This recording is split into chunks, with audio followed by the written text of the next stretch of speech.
5 things that you can learn to do in 80 seconds that'll make you look like an expert in computers. Number 5. Let's start off with an easy one. If you hold the Windows key and the L button, this will help you when you're going somewhere and you don't have time to shut down or log off. So it'll help you save time and make you look like an expert at the same time. Number 4.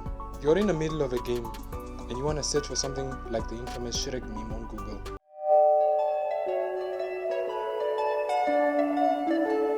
Or you want to see if your friend is online.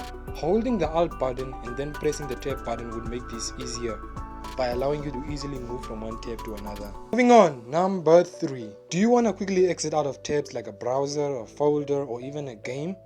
Hold the Alt button and the F4 button to close these tabs. Number 2. Tired of selecting items one by one or having trouble highlighting everything? You can try holding the Control button plus the A button to select everything all at once. You need a quick and an easy process. And finally, number 1. Are you looking for a specific word on an article, an essay, or even a folder? You can find it easily by just holding Ctrl and F. After that, type in the word you're looking for and you're done. And that's it. For more tips, tricks, reviews, and breakdowns, hit the subscribe button and I'll catch you in the next one.